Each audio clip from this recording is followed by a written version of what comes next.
Hey, everybody, and welcome to episode 72 of the Galactic Window Space Podcast. My name is Nick, and sometimes when I mix Mountain Dew with Baja Blast, I am known as the Orbital Alliance. And I am Tan, also known as Chasing the Milk. That's right, everybody, and we're back for another episode of this Space and Astronomy Podcast, back live streaming over on YouTube, and we want to say hello to those of you tuning in live with us on this fine Monday night. Perhaps it's quite chilly wherever you are, maybe snowy because the country's been slammed with some snow in the US in strange places like the South.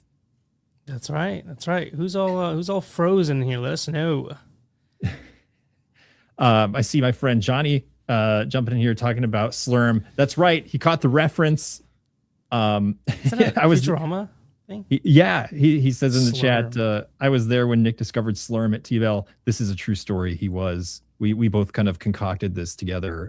It's the perfect hybrid of regular Mountain Dew and Baja Blast. You know. Yeah, Slurm.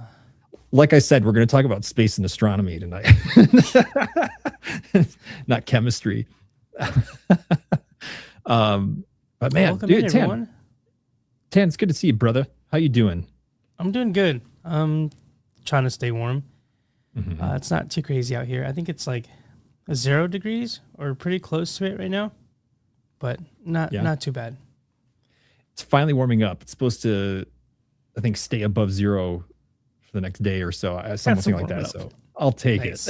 Yeah, that's right. But yeah, dude, we've got a lot to talk about tonight. Several things I think are just general space news and space events that are quite exciting that we want to make sure everybody who's listening or watching gets to know about. So what do you say? You want to take up the first one and share with folks what's happening in space in the night sky? Yeah, let's see. Well, there's quite a few things. We had a really crazy aurora storm recently. I forgot what day that was, but yeah, we had potential, at least down here in the middle latitudes, to get a really, really gnarly storm. I know there were a lot of people up north who had some incredible shows.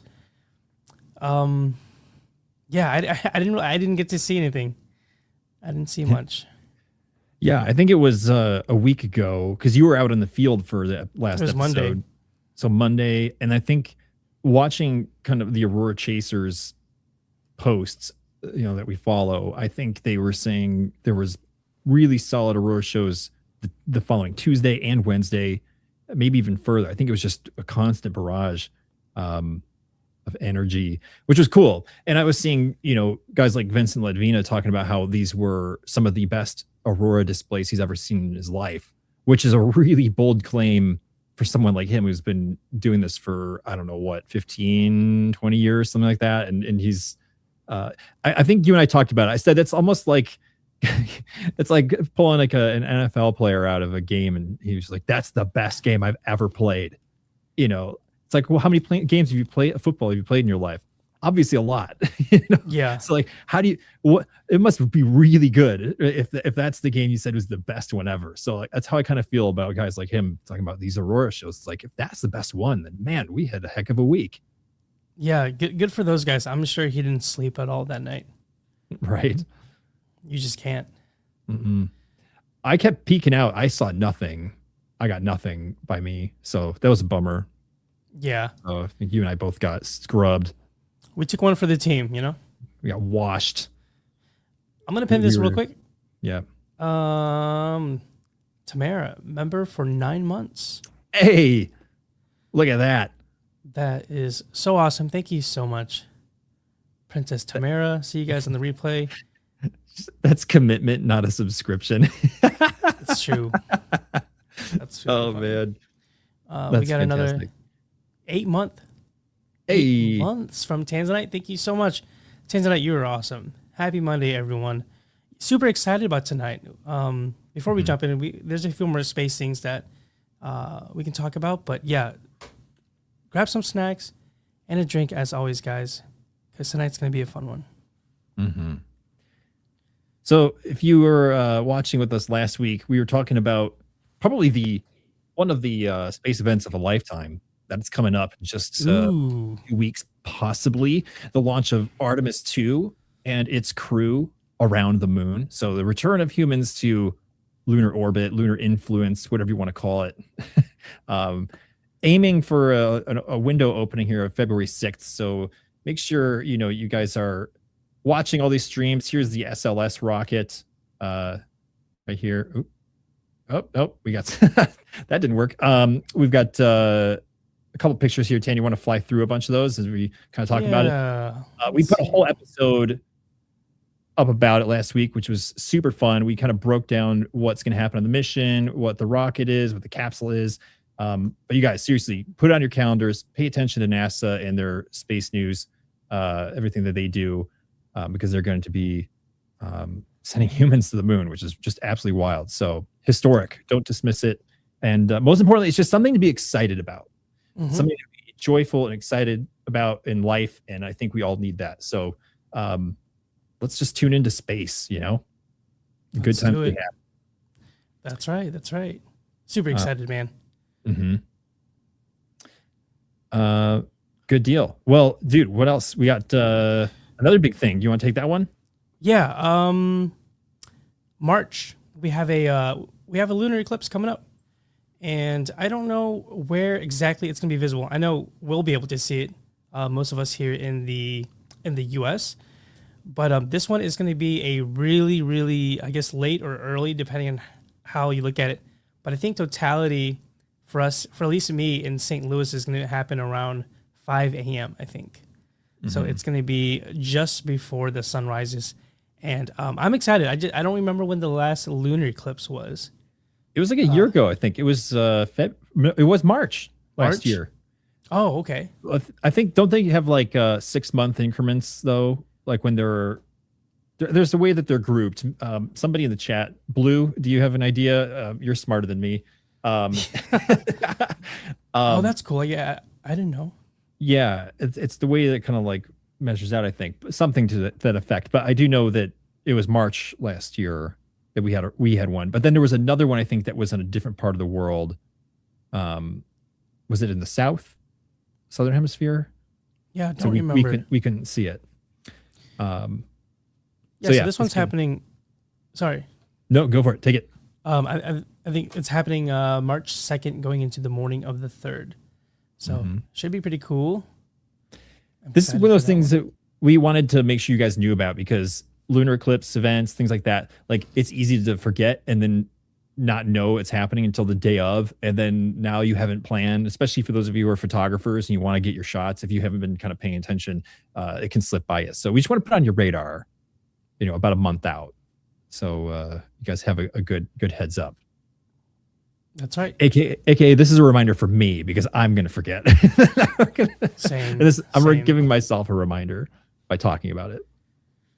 Blue Eyed said March 14th into the morning of the 15th of last year. Okay, cool. Becca says it will be visible from Hawaii. Nice. I think Becca makes a good point. The further west you are in the United States, the better. If you're in the central and east time zones, you're going to see less of it than if you're in mountain or Pacific time zones, and certainly Hawaii. But I think the totality, the largest window is over the Pacific. That's right. Mark your calendars, y'all. Yep. So for us, it's going to be at totality right above the horizon, right? Yeah. So we're going to get the potential for some really cool shots of a horizon lunar eclipse. Yeah, I got to start planning something. Will it be like, obviously the lunar eclipses are red, and, like last year's was straight up in the sky. It was right above us. But, as the moon normally goes through the atmosphere lower at the horizon, is it going to be extra red? Yeah, that's a good question. I would say yeah. It'll be interesting because you will be seeing the sun come up too. So like adding that element to the mix. Yeah, I'm going to assume that it's just going to be like a bright red, and it's going to look really weird. It might even look like the sun. So. Yeah, okay. Well, we'll find out. Got a month. Let's do it. We'll keep reminding all y'all. Promise. We'll jam it in your brains, your skulls. But cool. So those are the things we got shared for you guys. And we're going to shift gears now because y'all, we have a guest tonight that we're going to welcome in. And if you were paying attention earlier, we'd have seen the button slip that I made. Little sneak peek. Yeah. Sneak peek action. It was intentional, guys. It was. I mean, I wanted you guys to see it. Yes. But so who's our guest, Nick? We're going to bring in our guest here. So tonight's guest is a space content creator, astrophotographer, and NASA Solar System ambassador. A lifelong tinkerer and learner, she spent her childhood taking things apart and putting them back together again, which paved the way for her formal education in physics and her professional career as an executive in the HVAC industry. When she's not at work, she can be found online as @JennyGeeksOut, teaching and inspiring others about her passion for space, astronomy, augmented reality, and yes, even dinosaurs. Please welcome Jenny Sivie to the show. Hello. Hey. Hello. Welcome, Jenny. How's it going? Welcome. It's good. Thank you for having me. It's a pleasure to peer through your galactic window tonight. Your unique perspective into the cosmos, the one that we all have, but each one's different. So tonight we're going to highlight yours, and we would love to get to know you, what you're interested in, what you're up to, and maybe a little bit about the impact that you're having on the world through your interest in astronomy and space. So I'm looking forward to it. Sounds good. Sweet deal. I want to take a moment to just show off Jenny's really cool necklace. I don't think I've ever seen anyone else with the moon necklace. So it was like, hold on, you're cool. Can I tell you? I have to tell you a story. So I went to a JPL in I think it was August last year. And I just went, I had a business trip, and then there was a JPL tour thing we got to do, and they backed up to each other. And I remember going in there, and everyone was like head to toe space. And I'm like, I don't have enough space clothing. I have to fix that. I immediately was like, I am way under spacing my clothing. So the necklace. It's perfect. So cool. Yeah. I'm jealous because I am the only one in this stream that does not have a moon necklace on right now. Judging. Yeah, right. We talked to each other. Sorry, we must not have got you looped in. You left me out of the loop. Come on, guys. Leave me hanging. Oh my gosh. Yeah, we're super excited to have you here, and really just eager to kind of hear your story. So many things that we can tackle. Maybe we can start with just what do you think, Nick? Where do we start? You don't know where to start. There's so many. What do we do? Yeah. Well, I think years have been kind of on my mind. What do you think, Tan? You want to dive into years? Yeah. Well, it's interesting because I think everyone joins astronomy at a certain point in their life, and typically they kind of remember when. For me, it was during the pandemic. It was 2020, and I found Comet Neowise, and that's kind of what started it all for me. What about you, Nick? 1997 was probably my breakthrough year. A lot of big events for me, several of them at the same time. So 97 is my magic astronomy year. Okay, nice. So what about you, Jenny? When were you first? When did you first get your hands on astronomy, and what did that look like? I feel like I more trickled into it. I've always wanted a telescope. It's something that I've just always wanted, and I love space. And I remember this goes back I was in high school or something. My father came home. He worked for Rockwell, and they were doing the communication system for the shuttle, which no one had heard about yet. And he brought this paper model home, and we talked about space and that sort of stuff. And I remember when Halley's Comet came through, I think it was 86. And I was I was a senior in high school, and I did not want to get up and go see it. Probably a big regret of my life, but so it was always just kind of there, but I didn't have a telescope, and it's one of those things that I always wanted. And I remember I got for a 15-year work anniversary or something, you could pick something out of a catalog. And I got a little cheapy telescope, and I could never see anything. And I'm like, oh, this space thing is hard. Telescoping is so hard. And then I did a lot of photography with my DSLR, and mostly moon, right? You can see the moon, you can see the sun with that. So mostly the moon. and I just kind of trickled into it. And then a couple of years ago, I got the my Vespera smart telescope, and I was like, okay, this thing just finds things, and I goes looked at it. Like, I know that I want to have like a really nice rig someday, but I didn't have the bandwidth to go learn all the things. And so I'm kind of trickling into it. In the last 3 years, I'm like, maybe I need this telescope, or maybe I need that thing. And so eventually I'll have all the things, but right now it's the a smart telescope and my solar telescope, and I love it. Like, I'm obsessed with it. My friends are like talking about nothing. I'm like, did you see the sun today? And they're like, no, you're going to show us though, aren't you? So I love that so much. I just want to share just a quick story, because whenever I acquired my first telescope, it was one of the biggest shifts in my life, honestly. And it sounds crazy to say that a telescope can do that, but going back to 2020, the height of the pandemic, everyone was on lockdown, and I was like, well, I can't go anywhere indoors, so maybe I can just stay outside. And I was trying to think of things to do, and I was like, what the heck? Maybe I'll just get a telescope, And long story short, I found one off the marketplace. I traded a kid my virtual reality headset for it, and it was one of the best things. But I got like a decent entry level telescope, but at the time I had no idea how to use it, and I just felt like I had no business having one, right? But I set it up, watched a bunch of videos, and I remember pointing it at the moon. It's like it's a no-brainer. It's like low-hanging fruit. Like, it's the easiest thing to see. And when I looked at the eyepiece and seeing those craters up close, it was, still, I think it's probably one of the most like emotional moments I've had in my life, because everything that I've seen on the movies and in media and photos, those were all just seeing, you're seeing something else. You're seeing something through the screen, but to look through your eyepiece and see it with your own eyeballs was just absolutely incredible. So I love that. That's kind of how your journey happened too. Well, and it's a bummer that you missed Halley's Comet, but 2061, you'll get another chance. I'm hoping. Yeah. I know. My father's like, "Are you sure?" And I was like, "Yeah." It was like 4 a.m. or something, right? I was like a senior. I'm like, "Yeah, I'm not getting up to go see a comet." So dope. Yeah, it would have been a great experience, and I can't do anything about it. I guess I need to make it to 2060. Right, for sure. You will make it then. I believe it. It could have been. It could have scared you. Actually, it could have steered you the wrong way. Like, this is too crazy. I don't like astronomy. It went down a different rabbit hole. That's true. It was meant to be. Oh man.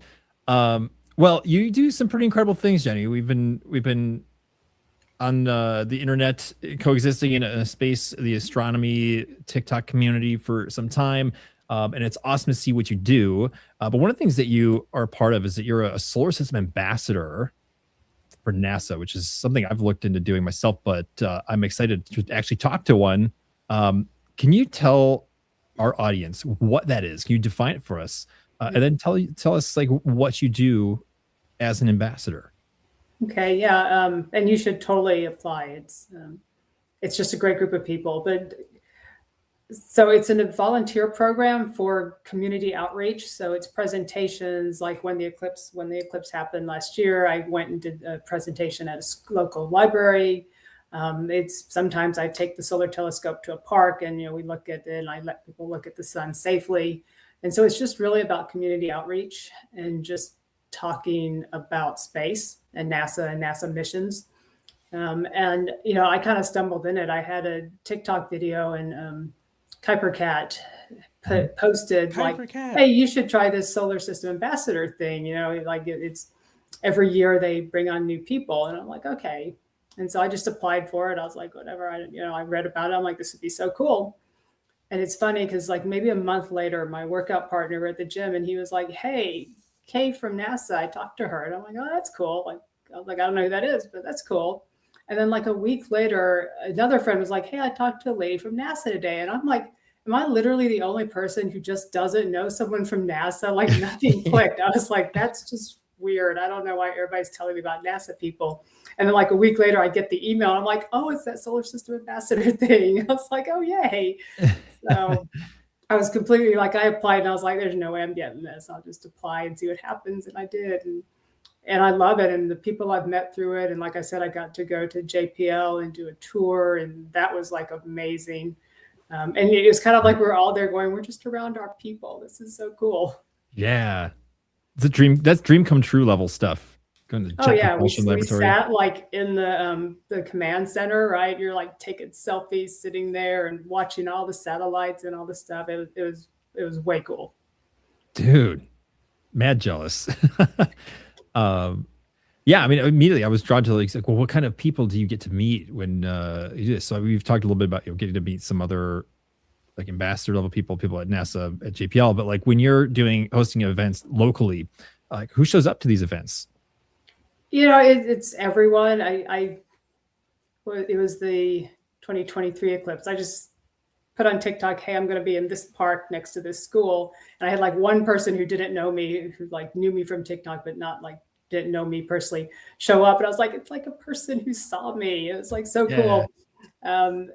And then I did one at my climbing gym. And so I was just out front and people come in. I'm like, hey, look at the sun. And people, the thing I like about the solar is that most people really haven't seen that. I mean, we spend all of our lives being told not to look at the sun, right? Which is, true. But then to be able to see it that way, it's kind of something people haven't seen. And so it's just fun to kind of explain it. Because most people are like, is there an eclipse today? And I'm like, how would you not know? Or the 2023 one, I'm like in the park and people are like, what's going on? I'm like, there's an eclipse going on. And I was like, how do people not know this? And so it's just people who walk up. It's people who love science or space. Lots of people. And you know what? I really hope, I kind of do it because my passion is getting kids into STEM in general. And like to be able to have someone come up and be like, I've never seen something like that. That is so cool, and get interested in it. And so, to get something that they're passionate about. That's kind of why I love doing it.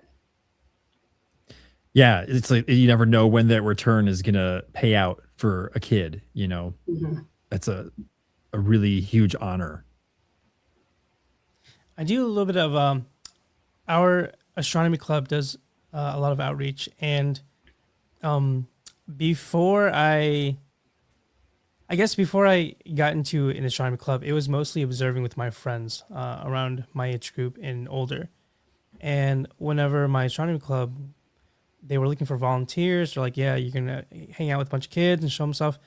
It was kind of intimidating. I'm like, man, I don't know if I can do this. Like, I'm so used to just hanging out with older or people my age. But I will say now, showing like a little kid who's running around like crazy, and showing them something as cool as the sun or the moon is so exciting, because a lot of times they're just filled with energy. Like they're just running around and like, oh my God, this is so cool. So I love that. And I'm curious, do you have a preference? Like, do you focus on solar, or do you like to show people the moon? Or I have lately, ever since I got my solar H alpha, I've definitely spent a lot more time looking at the sun. It's a lot easier to find than most of the stuff in the night sky, especially if you live in Dallas. So I don't often get good night skies. We've got a family farm out in Georgia, so I love going out there. I get better skies to do some of the night stuff. But in Dallas, I can almost always see the sun, so that has been nice. And like I said, I'm only half joking when I'm like, it's just easier to find. And it's interesting. And we're in solar maximum, and so there's just always something going on. And I'm always, my husband, I'm like, come look at the sun, look at this prominence, look at this major, sunspot. During the storm, like last week, I get notifications on my phone and I check like Space Weather Live app like all the time, just randomly through the day. And I noticed that like on my phone, it said it was like a KP7, I think it was. I just looked at the computer and it was like 5. I'm like, did something like literally just happen? And I like ran and grabbed my telescope and I went out there and I set it up and you could see it in it. It was like all white in my image. And I'm like, something like literally just happened. I hadn't even been notified of it yet. I'm like, oh, I get to see this like right now happen. And I was just like, y'all, yeah, I'm doing my TikTok videos. I'm like, y'all, we just had a huge solar flare. I'm running outside to catch it. Wow. I love that. And the sun is so active right now. And the first time I really started looking at the sun was right before solar minimum. So it was the 2017 eclipse. So leading into that, I got, everything just set up my DSLR to look at the sun. And then I kind of started reading on it. I'm like, oh, it's like solar minimum. There's not much going on right now. And I'm like, I'm going to be ready for solar maximum. And so here we are. I got to know, this is a bit of deviation, but I have to know, are you a fan of The Office, Jenny? Am I what? A fan of The Office, the television show? Yeah. Okay. Do you remember the episode when the character Gabe was like getting really mad at Andy Bernard because Andy kept spewing a bunch of facts about the sun? Do you know this moment? I don't remember that one, but it sounds very familiar. Well, Gabe then like just explodes on him. He's like, "Shut up about the sun!" He just like keeps yelling at him. And it's like, as a sun nut, do people ever like? Do you ever like talk to people like so excitedly about it that you can't stop, and then people are just like, "Gabe, shut up about the sun." Yeah, my husband is like, I'm like, "Come look at the sun, come look at the sun." He's like, "Yep, there it is. It is every day." I'm like, that prominence is like 20 Earths tall, and he's like, "Okay." Yeah. Yeah. I'm gonna go eat my peanut butter and jelly sandwich. Yeah. But like I said, like people are talking about, whatever. And I'm like, hey, look at the sun today. I took a picture. So, but my friends get random pictures of the sun if I think that something's cool going on. And most of them are like, oh, that's cool. They're probably like, another picture of the sun. Mm-hmm. Love it. I always feel like the general public, to some degree, people who are not like following astronomy or certainly who aren't taking pictures of it, the way I like to kind of label it is kind of like this storybook lens that people have, like children's books, kind of the sun's yellow and in the sky is blue, the moon is only out at night, these kind of things that aren't true, but it's just the way that we all grew up getting to know them. So I feel like when people like us, like you and I and me and Tan, like when we try to get excited about something as amazing as imaging a fusion reactor in the sky that fuels all life on Earth, that's exciting, and it's hard to remove people from that kind of storybook version of what the sun is. It's just this yellow circle to them. That's all it is. Yeah, it is. And the fact that the moon is up during the day, sometimes I don't know how not everyone knows that. Like you just have to look up, right? But lots of people don't realize that apparently, and I'm like, it's like it's up half the year, like right during the day. Sometimes they get suspicious. Yeah, they're like, well, like, hold on, the sun's up and the moon. How's that possible? It's the government. I mean, it's the government. Years ago, I had a friend message me. He moved out of state, and he just texted me out of the blue. I hadn't talked to him forever, and he messaged me just to freak out and be like, he's like, I need you to explain to me, why is the moon out in the middle of the day right now? Because I am freaking out. I'm just like, how do people not notice that? And you said you're talking about the lunar eclipse and about the schedule. And it's something like 2 weeks after a lunar eclipse, there's a solar eclipse, or vice versa, somewhere in the world, like not in the same place, because the moon, right, is just every 24 days going around, and it's just in the same plane and on the other side. And I'm like, how do people just not notice that sometimes the moon is like right there next to the sun? Right. I guess that's our job, is to help people figure it out, right? That's what we got to do. That's right. I love it. It's a good thing. Oh my goodness. I had a quick question. Going back to like the solar minimum and maximum, I honestly, I don't know much about that. Would you be able to just give like just a really brief, I guess, synopsis of like really what that is? Because I don't know if I can explain it well, but right, the sun goes through 11-year cycles. And so where the magnetic field and the intensity is just really high, and we're in solar cycle 25, which they like officially called, I guess, last summer. And so it's the most sunspots you'll see. I mean, the sun is always active. There's always some, but like right now, I think we probably had 0 days without a sunspot, like all of last year. And then during solar minimum, I think we had like the last one, we had like 220 days without a sunspot to kind of show you the difference no between way. the two. And Oh, so that's insane. solar minimum was 2019, I think officially. Okay. And so we're right in the maximum. We'll probably get another year, maybe 2 if we're lucky of this. But this has turned out to be one of the biggest solar maximums in recorded history. I'll say, I don't know, I'm maybe just making that part up, but in quite a while. And that's why we've had these lower altitude or not lower latitude sun auroras. Which I have not been able to see any of them. I have tried to go see them in Dallas. It's just so bright here, or it's been cloudy. Right. So, yeah, thanks for explaining that. That's really cool. I had no idea. That kind of blows my mind. We went 200 days without any sunspots. I just always thought that was a thing. Like I thought they were always there. Very cool. Yeah. So sometimes the sun is much, much calmer than it is right now. Mm-hmm. It's angry. Yeah, it is. And it makes for some very cool skies. Mm-hmm. In fact, I want to do a trip to Iceland, or I mean, really could be Alaska or anywhere, like right now, because this is solar maximum. This is when it's going to be really active. Mm-hmm. Yeah. Yeah. Did the eclipse happen yet, or is that coming up? The total solar eclipse. And I think it was going to be visible in Iceland and Spain, but I don't remember. I think that's this year or next year. I think it's in August. It's either this year or next year. I don't remember for sure. If someone After the last eclipse, I went and put in my calendar like where they were around the world and where I needed a vacation. I don't think it's going to happen, but if I happen to want to go on vacation, I think that's the time to go to that place. Yeah, I think put it on the vision board. The total that goes through Greenland, Iceland, and Spain is in August this year. And then I think the next one is in 2027. That's going to go through Egypt. Yeah.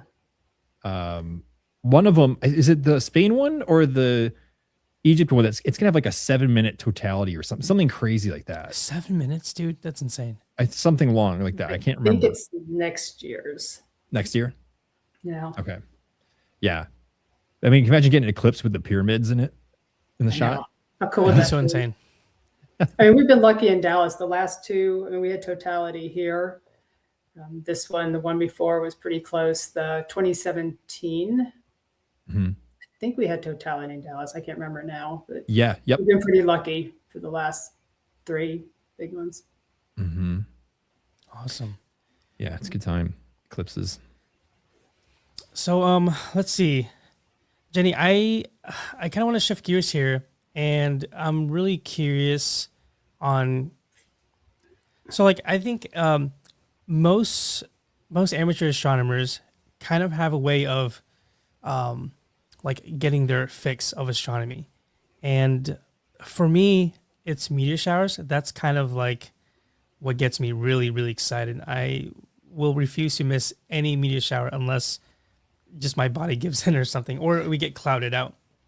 So like that's how I fill up my astronomy battery, if you will. And I'm wondering what that looks like for you. Like, how do you get your fix of astronomy? I mean, it was really last week, right? We've had several events like that in the last year and a half. I mean, I start looking and the KP index goes up and I'm like, oh, what direction is the magnetic field? And I'm saying things like this to people who are like, the BZ is pointed south and the KP index is 7. It's going to be so good. Like, and I'm sure they're like, oh, yeah, okay. But the one in October, this is a year ago. I don't even remember now. Yeah. I was on a plane and I was just like refreshing watching the data in the app. And I'm like, I can't even like make a video about it because I'm on a plane. I was like, and I was going to Vegas. I'm like, there's no chance I'm gonna be able to see an aurora in Vegas. Like I was just in the middle of Vegas. Due north from my hotel was the Sphere. I'm like, yeah, I'm not getting anything. So, but I remember just being on the plane, like so excited with like no one to tell about it. There's probably the person next to you is like, oh my God, I think she needs help or something. Who's she trying to get a hold of? I have to like refresh on my phone. I'm like, it's a 7, it's an 8. Yeah. I'm sure that person was like, I need to move. coming out of Vegas, everybody thought you were hallucinating about slots. Like, Yeah, right. She's it's a already 7 gambling. for blackjack. It's an 8. It's a 7. 21. Yeah. Well, you speak with so much conviction when it comes to the solar stuff. I almost feel really just compelled to tell you that maybe you should take that crazy trip to Iceland. It just sounds like that may be one of the coolest things that you'll get to do, and unforgettable moment, core memory for sure. I would absolutely love it. I have only been able to see the aurora. We were flying to Europe, whatever, like a decade ago, and I was like I couldn't sleep on the plane, and we were going kind of up and over the north, not over the North Pole, but kind of that way. Mhm. And I was like, well, the sky looks a little green out there. I'm like, is that the aurora? And, I mean, we're on the plane. It's horrible pictures out the window. I put my Canon on like a long exposure, and I'm like, that is the aurora. And that's the closest I've been. So I would love to do an Iceland trip and like to see a real, like legit aurora. 100%. Go That this is high on year. my list. That and a launch, which I hope to get to see here like Oh any yeah, week now. So pretty Mhm. soon. That's exciting. Man. Well, it's a question that's been kind of burning in my head though is we know that you love to teach, which, being an ambassador for NASA, you get to teach people, the basics and advanced stuff, all that stuff, reasons to get excited about space. But I think all teachers have their own methods, their own methodology. How would you describe your teaching method, and what sort of tools perhaps do you use to assist yourself with that? yeah, I think that, it's interesting. When I was in college, I thought about teaching, and I'm like, I would be a horrible teacher. Like, I have no patience. There's no way I could like teach in a classroom all day. And then I kind of found that I'm pretty good, pretty decent at kind of explaining things in simple ways. Mm, And, mm, coming up with analogies that make sense, visuals. Like, I don't draw very well. I do in my day job. I do videos that I draw, and they're not great, but they get the point across. And I found that like I'm pretty decent at being able to explain things in kind of a simple way. And I think like I'm genuinely excited about some of these things when I'm explaining it. And, like if I tell my husband one more thing, he's going to be like, okay, that like, let's stop talking about the sun, but I can do videos all day about it. And so it's a way to kind of share them. Like I said, I just want people to be excited about it or be like, I had no idea. And I use a lot of technology. Like I love AR. yeah. Um, I did a dinosaur video. Like I love dinosaurs. I don't know who doesn't love dinosaurs. Where I put like Stegosaurus and T-Rex in my yard, and then Yeah. like talked about them.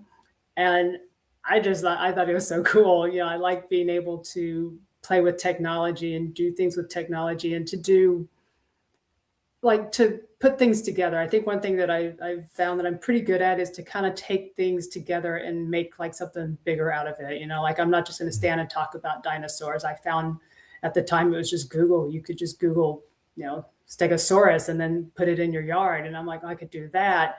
And then I could tell a story using this as my visuals. And I think it's worked fairly well for me. I find that I don't want to explain more than one thing in a video.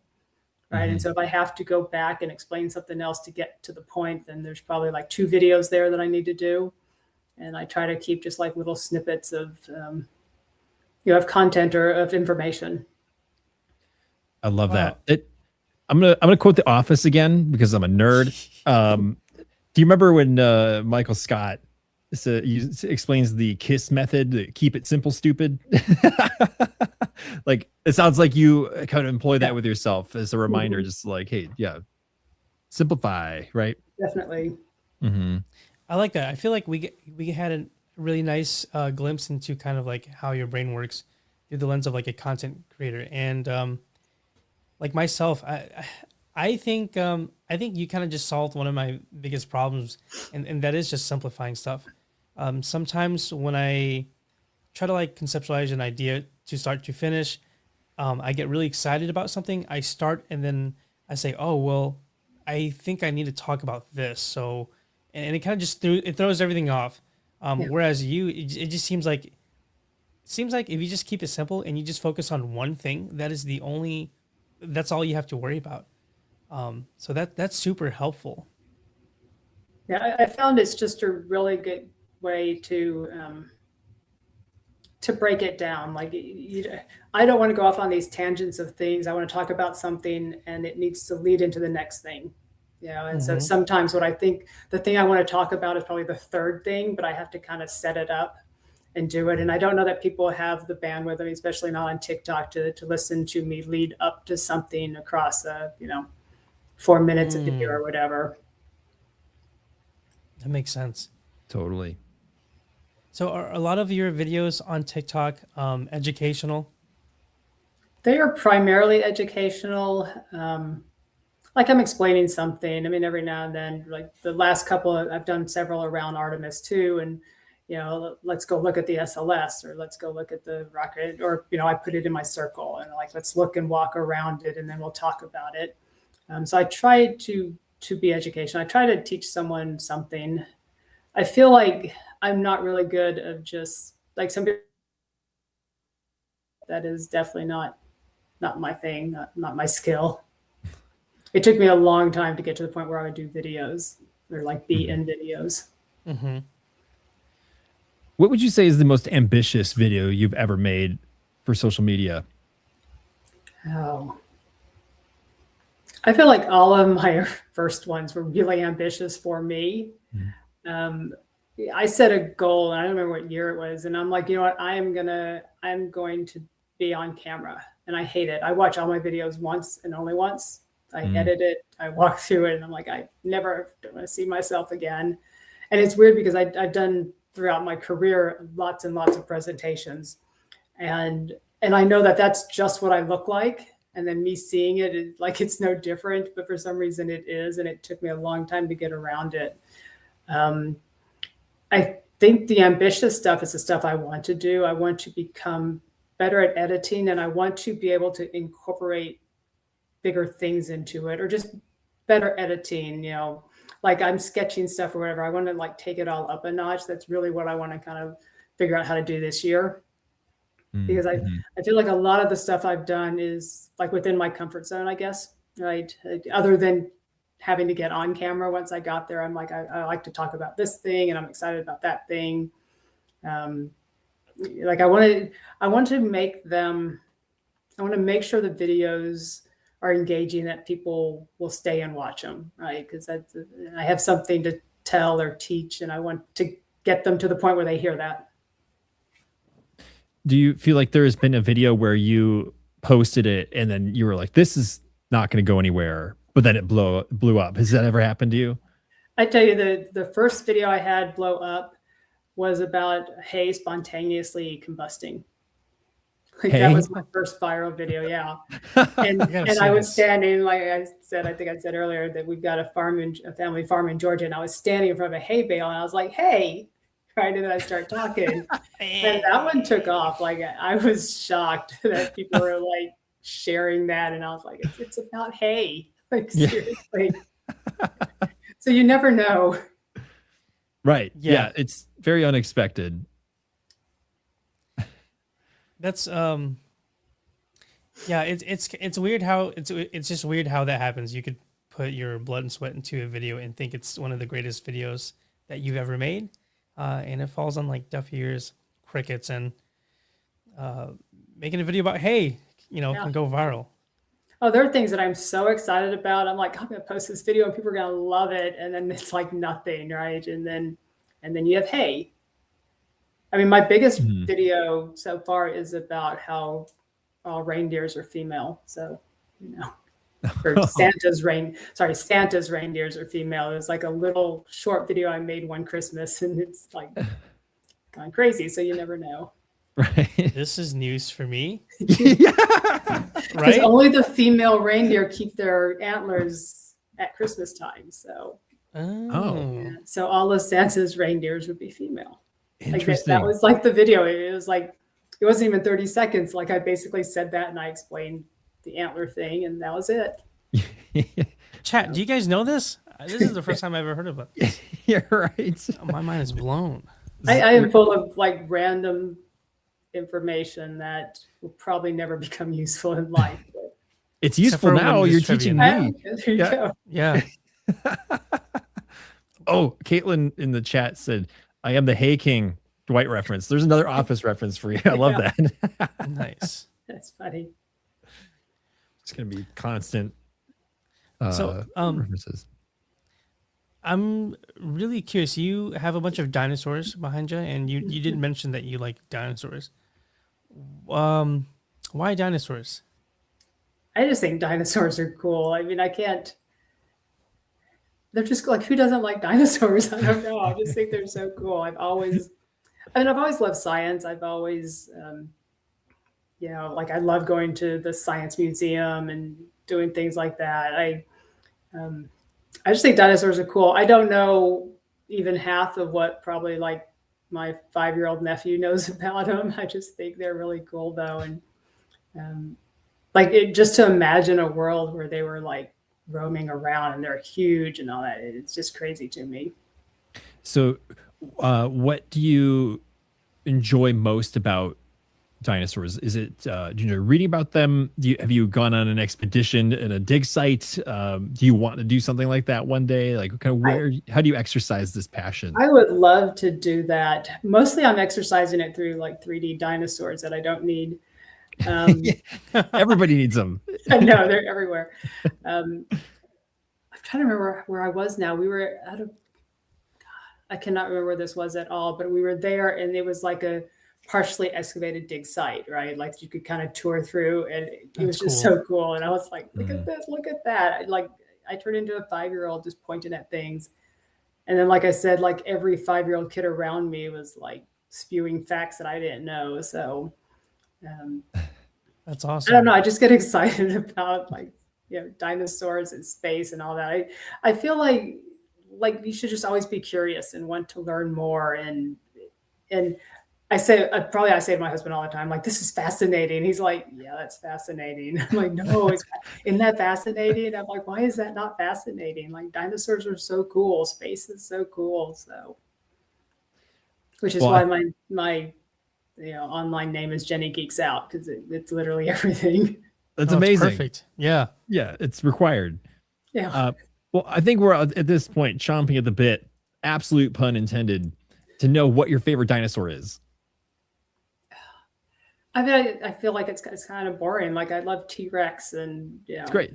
Yeah, the big everyday dinosaurs. For sure, absolutely. There's nothing wrong with that. They're still dinosaurs. Yes. Do you believe that they had feathers, or do you believe that they're more like scaly skinned reptile? Stuff that I've read, I believe they have feathers, which just makes them that much more fascinating, right? Mm-hmm. Are you familiar with Homer Hickam?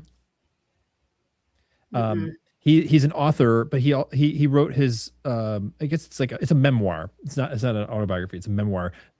It's famously known as Rocket Boys, which became the movie October Sky, starring Jake Gyllenhaal. Good movie.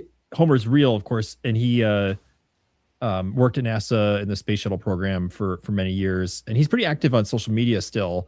But he also he does like dinosaur digs. So when he's out and about, so not only is he a huge space nerd, but he's basically like a hobby paleontologist as well. And he when he goes out on expeditions, and he's in his 80s now, he's dude, what? That's still awesome. doing it. That's cool. So cool. I'd recommend you checking out Homer Hickam. I will definitely go check him out. He's written a lot of books, and I don't know if any of them are about his expeditions or his dinosaur journeys, but might be worth looking into. Cool. Thank you. I would definitely check him out. Mm-hmm. I recommend The Land Before Time. Dude, yes. Solid movie, man. Yeah. We can watch that movie and eat some tree stars. Drink Mountain Dew and eat tree stars. Oh, I love it. That's awesome. Well, let's see. We got some big things coming up. The biggest one is Artemis 2. We're both going to be out there. So yeah, I'm looking forward to it. Yeah, congratulations. Same. I don't know what it was like for you reading the email, but I feel like I've told the story quite a few times. But I kind of just submitted the application as like a what the heck? Like, what do I got to lose? I know for sure they're not even gonna look at it, but why not? And upon receiving the email and reading it, I was like, Yes. yeah, what was it like for you? It was exactly the same. It's funny because I submitted, I'm like, they're not going to pick me, whatever. And then I remember seeing on social media, someone, I can't remember who, posted like a screen grab of the, you were selected. I'm like, oh, are they sending out? Like, let me go check my email. And I was like, check it, and nothing. I'm like, what am I even doing? There's no way. And then I got it, and my husband was out of town, and I was at home, and I'm like, I have no one to tell. Like, I was like, I can't tell anyone. And I was like, just texting my friends, look, hey, I got selected. I was just like, no way. And then immediately went into like, I don't know what to do. Like what am I going to do when I get there? I need to practice. I need to get my skills up. I was immediately in like, my mind doing a million things. Like I got plans and stuff. So.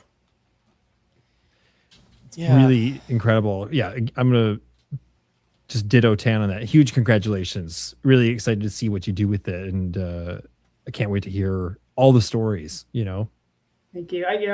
This has been on my bucket list, and to just see one, to like be in Florida when it happened was on my bucket list, but to actually go, in this capacity is like mind blowing. Yeah. And you get to see one of the most powerful rockets ever launched. It's going to be so loud. You really picked a banger. Yeah. This will be my first launch. So I had always it was on my bucket list to catch a launch, and this one was just so interesting because in a way, I don't want my first one to be this one because I just want to prepare for it. I'm like, dude, I have no idea what to expect, and I don't want to flop. So I'm heading out there later this week actually to hopefully catch some of the smaller launches and hopefully be prepared for the big one. But I just feel like the launch is coming really quick, and it's a good stress is what I'm trying to say. Yeah, I'd agree. My trade show actually is this weekend through the beginning of next week for work, and so I'm going to be out of town for that for till Tuesday, and then I had to turn around and book the trip. And I hadn't even thought about booking it. I was like, I guess I'll wait and hear. And then I was suddenly like, oh, it's going to be chaos. Why have I not booked a hotel? I need to go do this thing. And so I got everything booked, and I'll come home from the trade show, turn around and head out there. So busy. Super excited. Yeah. I'm going to pin this real quick. Becca says network. Yes, I plan on talking to everyone as much as I can.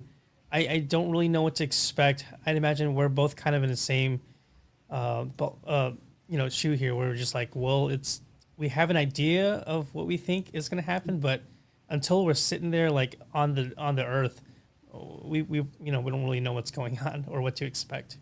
Yeah, I agree, and I feel like it's kind of like when I went to did the JPL tour. I feel like I'm gonna get there and be like, I know nothing about any of this stuff. Like I'm going to feel like just such an imposter around everyone. And I'm like, oh, I need to do what I can do to get ready. But yeah, I have an idea of what to expect. And I'm like, I need to remember to bring this. I should practice using that tool and all that stuff. So yeah, I know the feeling. Yeah, I was gonna say, well, I mean, we both were picked for a reason, and maybe we both we'll still offer something in our own way.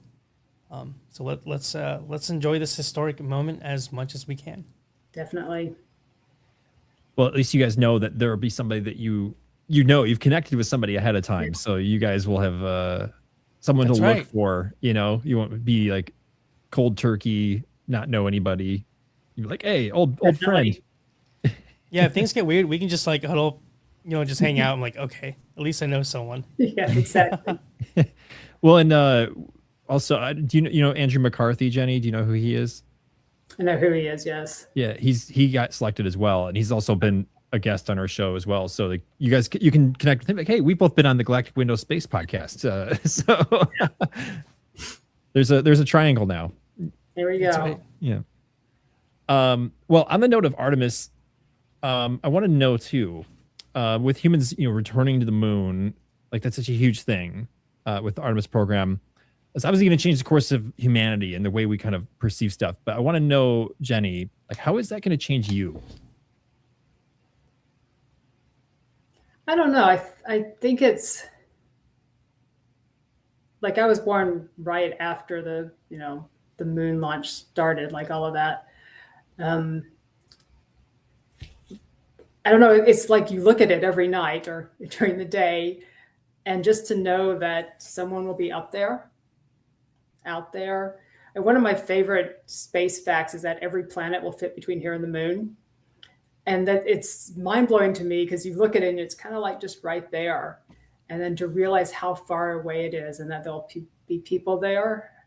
Again, it's just mind blowing, like to think about that. And then part of me is like, I don't want a bunch of stuff on the moon. Like, I don't take pictures. I want it to look like the moon. I don't want there to be a bunch of nighttime lights on the moon or something. Soda cans. Yeah. Yeah. So it's like, I don't know how I feel about that part of it, but it's just crazy to think that people are going to the moon. Mm-hmm. Leave our used Cheeto bags on the surface. Right. Oh man. Well, I mean, they left the stuff up there before, so I'm sure. Yep. Lots of waste of different varieties, if you catch my drift. Yes. Oh. Ooh, yeah. Well, I'm excited, for you, and I hope that we get a chance to kind of hear your experience and how it has changed you when you get to witness a piece of it in person. Might not be able to find the words now, but maybe they'll just be like screaming at you right after you get to see SLS for real. I think right now I'm just like, I can't believe this is happening, and I need to get ready. Mm-hmm. Same. That's where I'm at. I'm trying not to like overstimulate myself. I just want to be as prepared as I can, Yeah. And something someone else mentioned is that I should just try to be fully present. I know us content creators will try to go out of our way to make whatever work, like whether it's vlogging or recording, taking photos of everything. I do agree that at some point we probably should just stop and just kind of soak in the entire experience. Like whether it's doing the tours or meeting some of the other, social media people or whatever it is, or the launch itself, we should definitely remind ourselves to just, hey, this is a really cool thing. And yes, we probably want to share it with everyone, but just know that like, it's not going to happen again. Like, well, I mean, like this experience now is happening and you're not going to get it like a redo, Yeah. That's So it. I mean, just- that's an excellent point, right? I don't want to miss the launch because I was videoing the launch, right? Right. Yeah. Set it and forget it. Yeah. Yeah. Yep. Awesome. Real quick, Oh, if you don't mind, I saw Richard Jones in here. Richard Jones is he's on TikTok and he's actually the connection point. Like this is how I found you. Awesome. Yeah, so he's a fan of your work and he showed me your stuff, and I was like, she's awesome. She's awesome, and it's cool because now I feel like your name just it makes sense in the most respectful way, and really appreciate you sharing your story. Well, I appreciate you inviting me. I appreciate the virtual introduction as well. Thank you. Yeah. Yes, totally. Before we say good night, I just really quick want to make sure we get a chance to showcase some of your work because you have it's a Lunt telescope, correct? Correct. It's a Lunt 50 millimeter H alpha. Yeah, Ooh. totally. So I'm going to pull up a picture here for you guys. This is one of Jenny's shots using this hydrogen alpha telescope, and I mean, just look at the detail on the sun. You get all kinds of beautiful features there. And then the next one I'm going to pull up here is cool in a totally different way because it's got a plane, a jet transit happening right in front of it, which, I mean, anyone who's taken images of the sun or the moon knows just how exciting it is to Yeah. get a plane. This is a heck of a shot. I was so excited because I didn't see it when it was happening, and I went and pulled the files off, and I'm like, there is a plane in this one. And this one, I'm gonna have to get better at post process, and then come back and try to edit it to get what I really want out of it. But it's funny because like 2 days later, I got like two planes, and I'm like, I'm just like the plane whisperer now. Like I don't know, I was like, it was so exciting, and I still haven't figured out how to process it the way I want. But I think I look at my pictures that I got the Lunt in like April, and I just look at the pictures now versus then, and they're like 1,000 times better. So I can't wait to come back at some point and maybe reprocess some of these and see what I can really get out of them. Yeah. Absolutely. It's always worth going back to your work. I do it all the time, and I always am really pleased with applying what I've learned in the time since I took the photo. And yeah, please share with us any results you have if you go back and edit again and Definitely reprocess. That'd be so cool to see. I think that was one of the ways that you and I kind of first connected on social media was space station transits, right? Mm-hmm. Yeah, we got a chance to talk about that a little bit, and that's obviously one of my favorite things to do. And I've seen your videos about trying to catch it. And do you have any plans to capture the space station anytime soon? Have you found any? I keep looking to see when's it going to transit, or what. I watch it every time it goes above. Right, it's like so fast, and I haven't gotten. I tried to get some pictures. I'm like, I just need to like look up and enjoy it. But I would love to get a nice ISS transit. Mm-hmm. This is the year. Yeah. This is the year to do it. Yeah. Be sure to check and see if there's going to be a possibility of a transit during the lunar eclipse. Oh yeah, dude, that would be so insane. I've tried to do it, but I've been unlucky. Yeah, there's a website. Is it Solar Transit Finder? It was something like that. I think it's just Transit Finder. Yeah, I use that all the time to try to line things up. And the thing is, you'll see it, it'll be like next week it's going to be there, and as you get closer, it's like, oh no, it's not going to happen. I'm like, nah. Yeah, it scoots a little bit out of the way, and now it's just a little too far to drive to. Yeah. Confirmed is transit-finder.com. Yeah. Okay. For those curious. Yeah, for those of you guys who are listening or watching, it's probably the best website you can use to figure out if there's going to be a transit happening nearby. It'll show like near transits, where they're like close to the sun or the moon, and then it'll show you ones where it actually passes in front. So. Yeah, it's a cool website. Oh yeah. Mm-hmm. Smart people out there for sure. Yeah. Take notes, y'all. Well, Jenny, thank you very much. It's a pleasure to talk with you. You're doing amazing things, and Tan and I and everyone watching, I'm sure, is very excited to see what you do next. And I just want to give you a chance to share with people how they can find you and possibly connect with you if they're curious and interested. Okay, I appreciate again being invited. It's good to meet you and almost in person. I'm looking forward to meeting you actually in person. But I followed y'all and your work, and we've had some conversations online, so it's awesome. I am JennyGeeksOut pretty much on any social media, so you can find me there. Awesome. Fantastic. Well, we appreciate you. Best of luck. Godspeed at Artemis 2. And until next time, we'll see you later, Jenny. Great. Thanks again for having me. See ya. See you in a week. Yes. All right. Thanks, Blue, for the assist. Yeah. I love it. That was cool, dude. I want to go look at the sun now. Right? Just stare at it. It was just stare at it. Yeah, like the challenge when you used to do with your cool friends. Like, who can look at the sun the longest? Clearly, I wasn't cool enough. Maybe I'm the way I am. Yeah, right.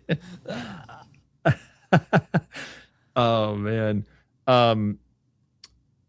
Well, I definitely wanted to circle back around to the top of the show because we were talking about Mountain Dew brews, and I have to make sure people know that Mountain Dew is the best soda ever made. Sorry, it was a complete and utter waste of our time, but I felt it was necessary. Oh my god, bro. No, dude, look at this. Wait, what? Hold on. Wait. Oh my god. That's not real. That's not real. Richard Jones $50 sticker. Oh man, thank you so much for that. But really, thank you for being such a continued supporter of the community and for connecting me with Jenny. I probably, who knows? It's so cool that I don't know. I guess I don't want to make this like a long thing, but the internet can be really cool. You know, when things are really crazy, I like to think the internet can bring people together. So, thank you for making that connection, and thank you so much. Wow.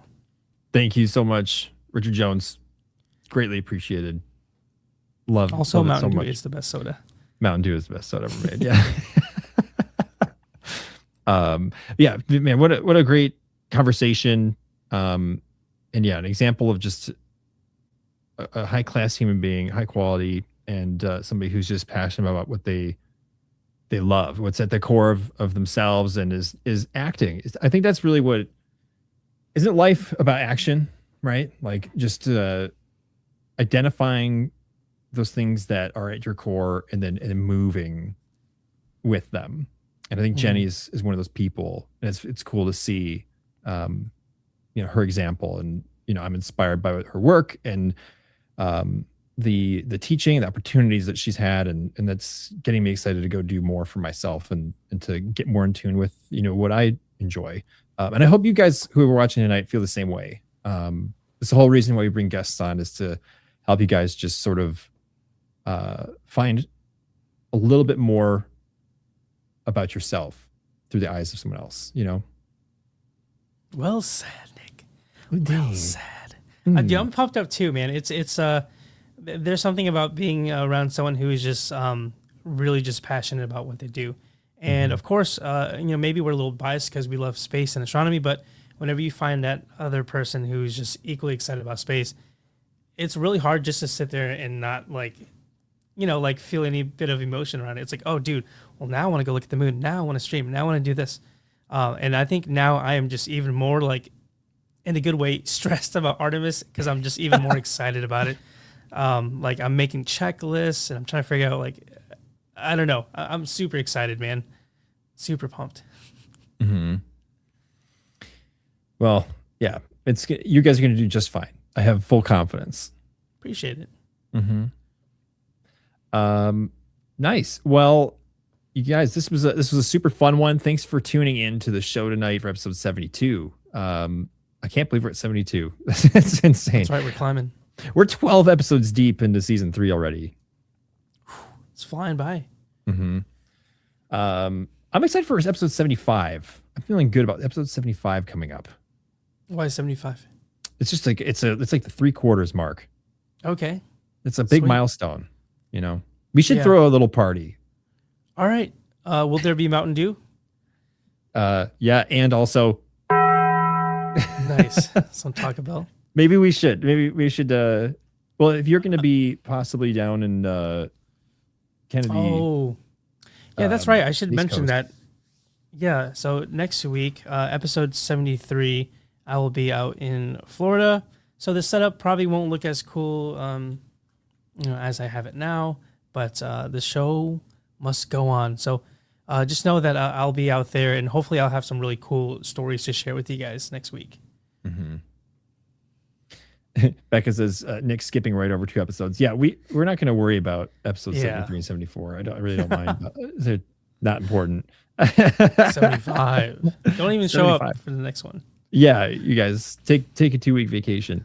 I love it. I love it though when you're out in the field and things look a little different. Just like last week.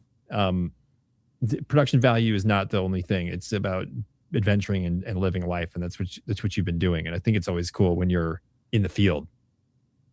Thanks, man. Mm-hmm. I feel a lot better about it because I was like, oh man, this is rough. Yeah. I want you to be like and whatnot. you got to be like a Blair Witch Project. You got like a flashlight in the dark with the microphone, like just not coming out of my nose. Yeah. Oh my gosh! Did I just make a Blair Witch Project reference in 2026? You did. It's pretty weird.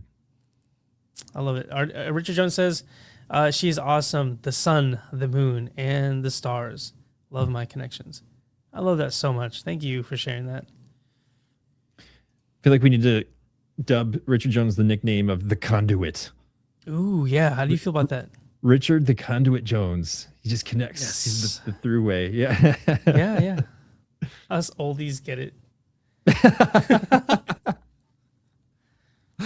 Oh my goodness. All right. Anything else, Tan, on your mind before we nuke this thing? I'm just ready to go look at some stars or the moon. I got to Mhm. do something now. Yeah. I'm pumped. SoCal Gloria dropping in a $2.99 super sticker in the chat. Thank you very Yes. much, my friend. That is an extra taco. So thank you. It'd be 3 tacos in 1998. Oh, really?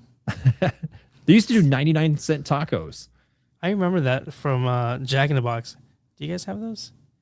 Dollar tacos? We just Whoa. got a Jack in the Box like a month ago or two, something like that. Dude, look at this. Oh, We just got Alex 5 D. gifted subs. No way. Alex, thank you so much, man. You guys are a blast. Thank you so much for supporting us to simpletons and helping inspire others to just look up more. Seriously, means so much. dude, we have so many W's tonight. We're practically a web address. Hold on. So, That was the dumbest joke I've ever done. no, I liked it. We'll take it. We'll take it. Oh man, see that's Clip the thing it. is clip it. Yeah, we need to test that. Seriously, guys, thank you so much. And also, just for those of you guys that are watching here, and if you're listening over on the other audio platforms, we understand your time is valuable. So seriously, thank you so much for hanging out with us. Really, really appreciate it, as always. All right. Well, you guys, we'll be back next week. What is that? I don't even know the date. What's the date next week? February 2nd? Is that it? February That's right. 2nd, episode 73 of the Galactic Window Space podcast, coming in hot for all of you who want to know more about the night sky. Thank you guys so much for watching, and we will see you all on the other side.